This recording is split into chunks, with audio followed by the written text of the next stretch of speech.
Assalamualaikum warahmatullahi wabarakatuh. Kami dari kelompok 6 akan mempresentasikan mengenai materi pengaplikasian service operation pada perusahaan.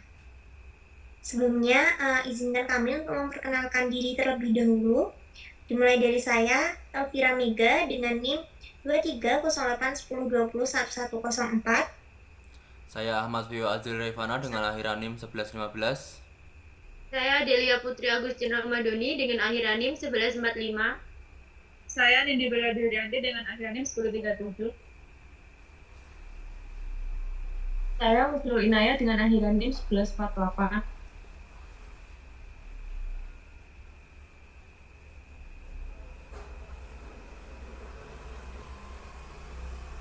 Oke, baik kita masuk ke materi pertama.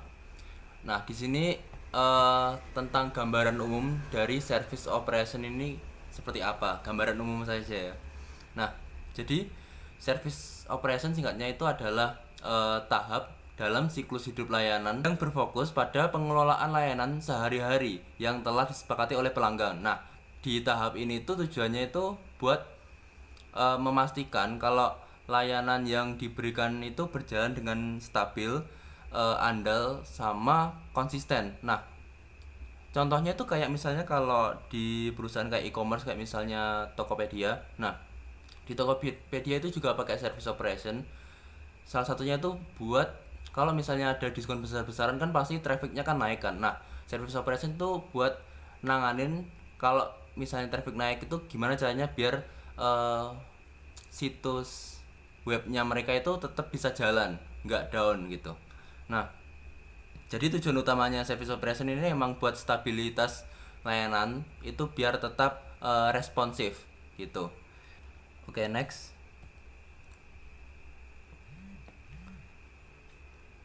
Oke, di sini langsung ke proses kerja dari service operation ini. Di sini ada 5, yaitu yang pertama adalah incident management, yaitu proses mengenangani gangguan layanan agar dapat berjalan normal kembali. Nah, jadi ya kayak yang tadi saya sempat singgung juga. Jadi kalau misalnya ada gangguan layanan ya dilayani dengan secepatnya dengan service operation ini. Nah, lanjut ke yang nomor 2 itu problem management.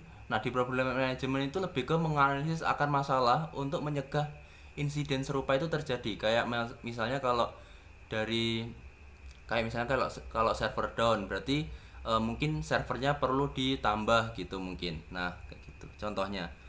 Terus yang ketiga itu access management, itu di sini tertulis mengatur hak akses pengguna terhadap layanan tertentu.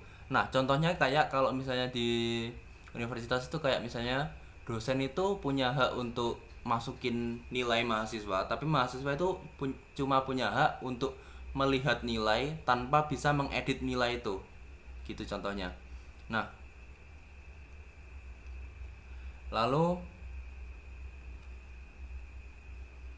yang keempat itu request full main. Nah, di sini itu memastikan permintaan standar pelanggan dapat diselesaikan secara efisien. Nah, maksudnya ini tuh kayak kita ngereset apa permintaan standar itu kayak misalnya reset sandi atau ngebuat akun baru gitu kan, nggak perlu kayak konfirmasi di konfirmasi langsung dari operator kan. Lanjut yang kelima itu event management, yaitu untuk memantau dan menanggapi kejadian sistem yang dapat mempengaruhi layanan. Contohnya kalau di Brimo itu ada event management itu buat mantau transaksi kita. Jadi kalau misalnya transaksi kita itu terlihat kayak apa ya, transaksi harian kita itu jumlahnya itu tidak eh, apa sih namanya, kayak melebihi batas normal gitu. Nah, itu nanti sistem ini bakal otomatis memperingatkan tim IT buat ngecek akun kita, kayak ada transaksi mencurigakan apa enggak di akun kita, seperti itu. Jadi alasan dari penggunaan service management ini ya buat semakin relevan di era digital kayak sekarang gitu kan. Sebagai contohnya ya kayak yang tadi, kayak di Bank BRI yang menggunakan proses ini ya buat memastikan layanan mobile banking mereka itu tetap stabil dan aman gitu. Oke, next.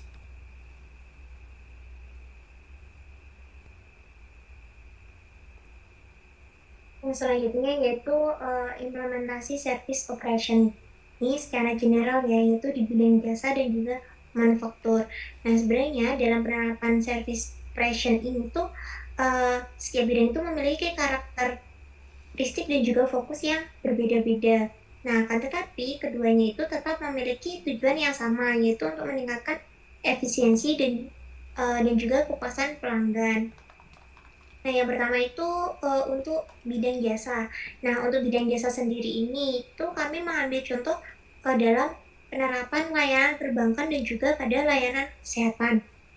Nah, di layanan perbankan sendiri itu yang pertama itu sudah banyak perbankan yang menerapkan sistem ITIL framework atau Information Technology Infrastructure Library.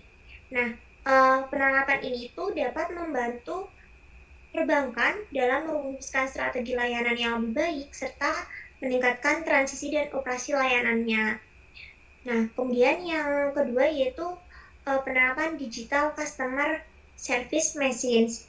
Nah, jadi implementasi mesin digital dalam dunia perbankan untuk self-service banking ini itu dapat meningkatkan kecepatan transaksi dan juga mengurangi waktu tunggu nasabah. Jadi hal ini tuh menunjukkan bagaimana teknologi yang diintegrasikan itu dapat mempercepat proses layanan dan juga meningkatkan kepuasan pelanggan.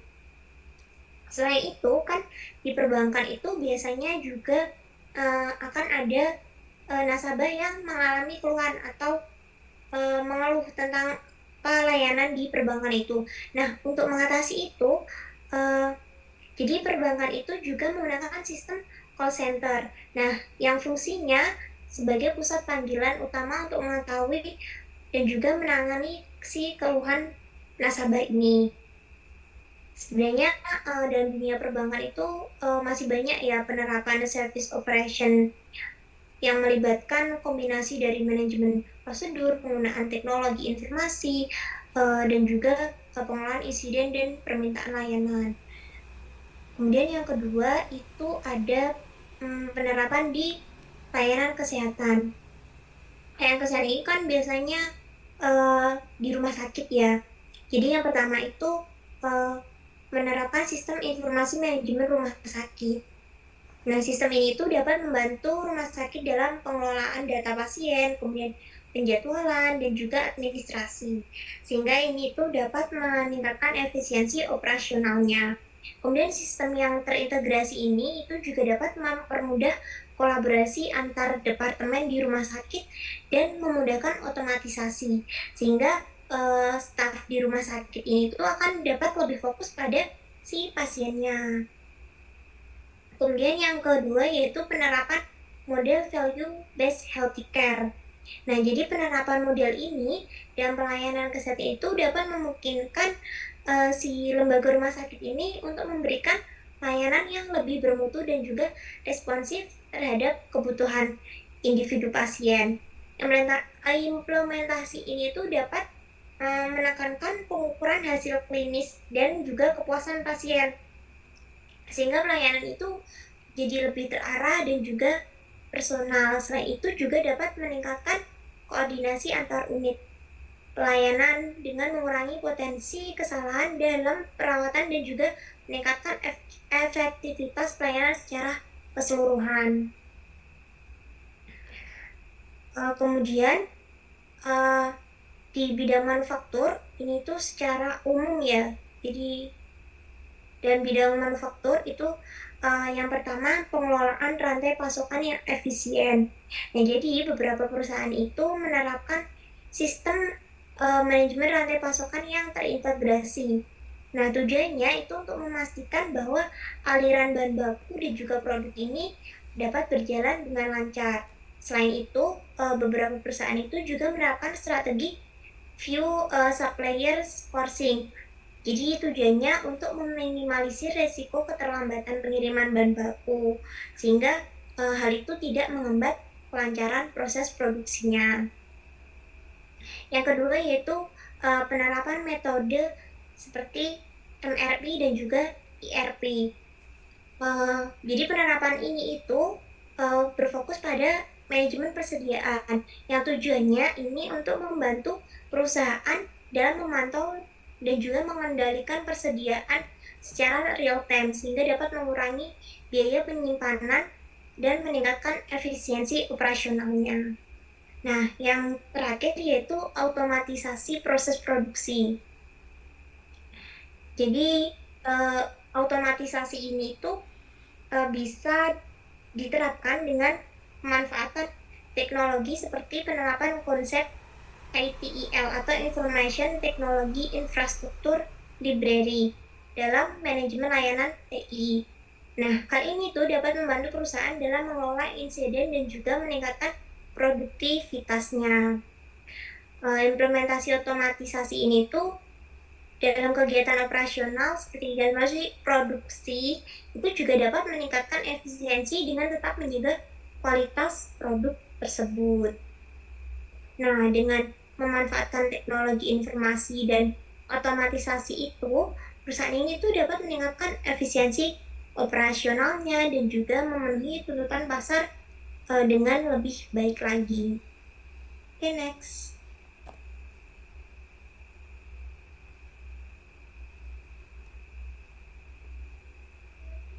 Baik, di sini saya akan menjelaskan tentang metode-metode layanan servis. Yang pertama ada Six Sigma. Pada kelompok sebelumnya sudah dibahas juga tentang Six Sigma, yaitu metode manajemen yang digunakan untuk mengendalikan kualitas dalam suatu proses dengan tujuan utama mengurangi variasi yang dapat memengaruhi hasil akhir. Six Sigma sendiri memiliki tujuan yang pertama ada untuk meningkatkan kepuasan pelanggan dengan menghasilkan produk yang berkualitas tinggi. Dengan mengurangi variasi dalam proses produksi, perusahaan dapat memastikan bahwa produk yang dihasilkan selalu memenuhi standar yang diharapkan sehingga pelanggan lebih puas dan loyal. Lalu juga bisa mengurangi biaya produksi dengan meminimalkan pemborosan dalam proses. Jadi dalam penerapan Six Sigma ini menekankan pentingnya identifikasi dan penghapusan aktivitas yang tidak memberikan nilai tambah seperti limbah, waktu atau tenaga kerja yang tidak efisien. Lalu yang ketiga ada analyze, di mana tim menganalisis data yang telah dikumpulkan untuk mengidentifikasi faktor-faktor yang paling mempengaruhi kualitas produk atau proses yang diinginkan. Lalu yang keempat ada desain. Desain ini dilakukan untuk merancang solusi atau mendesain ulang produk yang memenuhi standar kualitas yang telah ditentukan. Lalu yang terakhir ada verify atau verifikasi. Desain yang telah dibuat diuji lalu diverifikasi untuk memastikan bahwa produk atau proses tersebut benar-benar dapat berfungsi sesuai dengan yang diinginkan, memenuhi kebutuhan pelanggan. Lalu yang kedua ada Control Objective for Information and Relay Technology, adalah sebuah kerangka kerja yang dirancang untuk membantu organisasi dalam mengelola dan mengontrol teknologi informasi atau TI dengan cara yang efisien dan efektif. COVID ini menawarkan solusi untuk menjembatani kesenjangan antara kebutuhan pengendalian, tantangan teknis, serta penerapan praktik terbaik dalam pengelolaan TI. COVID ini mempunyai 5 domain utama yang menjadi landasan untuk mengelola teknologi yang efektif. Yang pertama ada evaluate, direct, and monitor. salah satu domain dalam kerangka COVID yang berfokus pada pembuatan kebijakan serta pengawasan pencapaian tujuan organisasi. Domain ini bertujuan untuk memastikan bahwa kebijakan yang diambil sesuai dengan arah strategis organisasi dan mendukung pencapaian tujuan bisnis. Lalu yang kedua ada Align, Plan, and Organize yang berfokus pada perencanaan strategis dan operasional dalam penggunaan sumber daya informasi. Domain ini mencakup perencanaan jangka panjang dan pengelolaan sumber teknologi informasi tersebut selaras dengan kebutuhan bisnis. Lalu yang ketiga ada Build, Clear, and Implement yang berhubungan dengan proses pengembangan dan implementasi solusi teknologi informasi. Dalam domain ini mencakup semua langkah yang diperlukan untuk merancang, membangun, dan mengimplementasikan solusi teknologi informasi yang mendukung operasional dan kebutuhan organisasi. Yang keempat ada Deliver, Service, and Support yang lebih menitik beratkan pada penyampaian layanan teknologi informasi yang berkualitas. Pada domain ini memastikan bahwa layanan teknologi informasi yang disediakan kepada pengguna memenuhi standar yang ditetapkan dan memberikan nilai yang optimal bagi organisasi. Lalu yang terakhir ada Monitor, Evaluate, and Assess yang berfokus pada pemantauan kinerja serta kepatuhan terhadap kebijakan yang telah ditetapkan. Domain ini melibatkan kegiatan pemantauan dan evaluasi untuk memastikan bahwa aktivitas teknologi informasi sesuai dengan standar yang diharapkan, serta mengevaluasi sejauh mana kebijakan, prosedur, dan kontrol yang diterapkan berfungsi dengan efektif. COVID ini juga memiliki beberapa fungsi utama yang melibatkan beberapa aspek penting untuk keberhasilan pengelolaan teknologi informasi dalam organisasi. Untuk fungsi yang pertama ada pengendalian dan audit. COVID ini memungkinkan organisasi untuk melakukan audit terhadap proses-proses layanan teknologi informasi secara menyeluruh. Hal tersebut memastikan bahwa semua aktivitas operasional yang dilakukan sesuai dengan tujuan yang ditetapkan. Dengan begitu, organisasi bisa memantau dan mengevaluasi apakah kontrol yang ada sudah efektif dan menjaga standar kualitas dan kepatuhan terhadap kebijakan yang berlaku. Lalu tujuan yang kedua ada peningkatan kualitas layanan.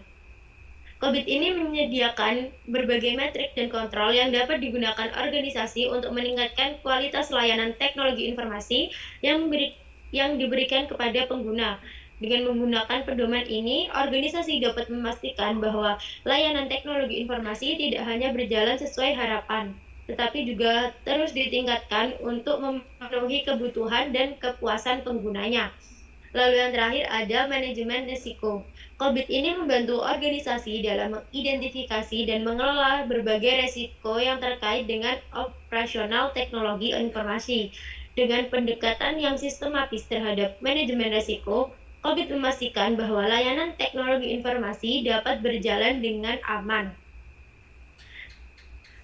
Hal tersebut mengurangi kemungkinan terjadinya gangguan atau masalah yang dapat mempengaruhi kelancaran layanan. Next, akan dijelaskan oleh teman saya. Selanjutnya adalah ITIL atau Informasi Teknologi Infrastruktur Library. Ini adalah kerangka kerja manajemen layanan teknologi informasi yang membantu organisasi merancang dan mengelola dan meningkatkan layanan teknologi informasi secara efektif dalam operasi layanan. ITL ini berfokus pada dukungan sehari-hari. Tujuannya adalah untuk melaksanakan dan mengkoordinasikan berbagai aktivitas dan proses yang diperlukan untuk mengelola dan memberikan tingkat layanan yang disepakati kepada pengguna bisnis, pelanggan, dan pemangku kepentingan. Selanjutnya ada 5 komponen utama ITIL. Yang pertama, service strategi atau strategi layanan. Ini merupakan fondasi dari seluruh siklus hidup layanan IETL. Pada tahap ini, organisasi IT harus memiliki pemahaman yang jelas tentang kebutuhan bisnis, pelanggan, dan pasar. Tujuan utama dari servis strategi ini adalah untuk menyelaraskan layanan IT dengan tujuan bisnis secara keseluruhan. Yang kedua, ada service design. Nah, dalam service design ini ditetapkan untuk merancang layanan IT yang sesuai. Pada tahap ini, organisasi IT akan merancang arsitektur layanan, proses bisnis, dan kebijakan yang diperlukan untuk mendukung layanan tersebut.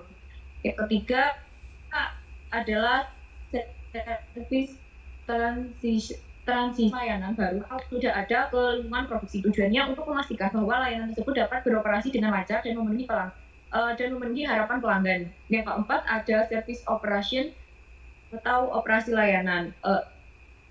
Ini merupakan inti dari manajemen layanan IT yang dimana IT yang dioperasikan sehari-hari. Tujuannya untuk memastikan bahwa layanan IT itu berjalan dengan lancar, memenuhi kebutuhan pelanggan, dan mematuhi kebijakan yang telah ditetapkan.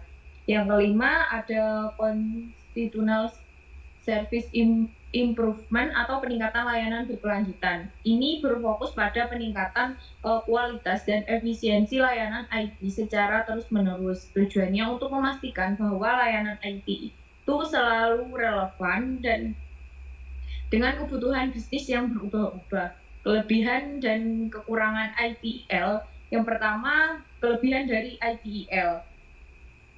ITIL ini sudah menjadi standar de facto dalam manajemen layanan teknologi informasi di seluruh dunia. Ini memberikan kerangka kerja yang konsisten dan diakui secara luas sehingga memudahkan organisasi untuk berkomunikasi dan berkolaborasi. Yang kedua, ITIL ini fokus pada lebih menekankan kepada kepentingan atau kebutuhan dari pelanggan. Dengan mengadopsi ITIL ini, organisasi dapat meningkatkan kepuasan pelanggan dan mempertahankan hubungan yang baik. Yang ketiga, peningkatan dalam efisiensi. ITIL ini membantu organisasi mengoptimalkan proses bisnis, mengurangi pemborosan, dan meningkatkan efisiensi operasional. Selanjutnya, kekurangan ITIL. Yang pertama, ITIL ini adalah kerangka kerja yang sangat luas dan kompleks. Implementasi penuh ITIL dapat memakan waktu dan sumber daya yang signifikan. Yang kedua, biaya implementasi. Nah, biaya implementasi ITIL ini cukup tinggi, termasuk dalam biaya pelatihan, konsultasi, dan perubahan proses bisnis. Yang ketiga, ketergantungan pada budaya organisasi. Nah, keberhasilan implementasi ITIL ini sangat bergantung pada budaya organisasi. Budaya organisasi itu tidak mendukung perubahan, maka implementasi ITIL ini akan sulit berhasil. Selanjutnya, Line IT.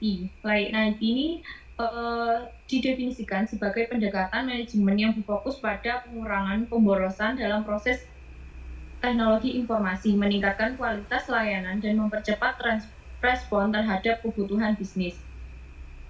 Dengan menerapkan prinsip Line IT ini, organisasi ini dapat mengidentifikasi dan menghilangkan aktivitas yang tidak memberikan nilai tambah, sehingga meningkatkan produktivitas dan efisiensi operasional. Tujuan utama dari Line IT ini untuk meningkatkan efisiensi dan efektivitas dalam proses pengembangan dan penyampaian layanan teknologi informasi dengan cara mengurangi pemborosan dan meningkatkan nilai pelanggan. Manfaat dari Line IT ini dapat mengurangi biaya, dapat meningkatkan produktivitas, peningkatan kualitas, dan peningkatan kepuasan pelanggan. Next. Yang selanjutnya adalah contoh implementasi pada bidang jasa. Nah, salah satu contoh perusahaan di bidang jasa yang berhasil mengimplementasikan service operation adalah Gojek atau yang sekarang disebut sebagai GoTo. Nah, ini tuh bergerak di bidang layanan transportasi dan berbagai layanan on demand atau seperti pengantaran makanan, pembayaran digital, dan layanan lainnya. Nah, Gojek ini adalah salah satu platform layanan berbasis aplikasi yang menyediakan berbagai layanan seperti transportasi online, GoRide, GoCar, atau pengantaran makanan seperti GoFood, dan pengiriman barang seperti GoSend, serta layanan keuangan dan pembayaran digital seperti GoPay. Nah, ini adalah contoh implementasi Gojek dalam service operation, yaitu yang pertama ada sistem pemesanan dan pembayaran otomatis. Nah, itu Gojek menawarkan aplikasi mobile yang memungkinkan pengguna untuk memesan layanan secara instan seperti transportasi, pengiriman barang, atau makanan. Nah, proses pemesanan dan pembayaran dilakukan dalam suatu aplikasi yang terintegrasi. Nah, yang kedua ada algoritma rute dan optimasi layanan. Jadi Gojek ini menggunakan algoritma untuk menentukan rute perjalanan yang paling efisien bagi pengemudi atau kurir untuk mengantarkan barang atau menjemput pelanggan. Nah, itu penting untuk mengurangi waktu tempuh dan meningkatkan efisiensi pengemudi. Yang ketiga, ada manajemen ketersediaan pengemudi dan kurir. Jadi, untuk memastikan layanan tetap tersedia bagi pelanggan, Gojek ini memiliki sistem yang memantau ketersediaan pengemudi dan kurir dalam waktu yang nyata. Jadi ketika permintaan tinggi, Gojek menggunakan algoritma untuk mengoptimalkan distribusi pengemudi dan kurir di area itu. Nah, yang keempat adalah layanan pelanggan dan umpan balik real time. Jadi Gojek menyediakan fitur dalam aplikasi yang memungkinkan pelanggan untuk memberikan umpan balik terhadap layanan yang diterima. Apakah itu pengemudi, kurir, atau yang lainnya. Selain itu, ada juga pusat bantuan yang dapat diakses langsung oleh pelanggan. Jadi, cara garis besarnya adalah Gojek ini merupakan contoh perusahaan jasa yang sangat sukses mengimplementasikan service operation dalam operasional mereka. Dengan memanfaatkan teknologi untuk mengoptimalisasi proses pemesanan, pembayaran, manajemen pengemudi, serta sistem optimasi rute, Gojek dapat memberikan layanan yang sangat efisien dan memuaskan bagi pelanggan. Implementasi yang baik dari service operation juga memungkinkan Gojek untuk menjaga kualitas layanan, mengelola sumber daya yang efektif, dan terus berinovasi untuk memenuhi kebutuhan pelanggan di berbagai sektor layanan. Next. Baik, sekian presentasi dari kelompok kami. Apabila ada kurang lebihnya, kami mohon maaf. Dan terima kasih. Wassalamualaikum warahmatullahi wabarakatuh.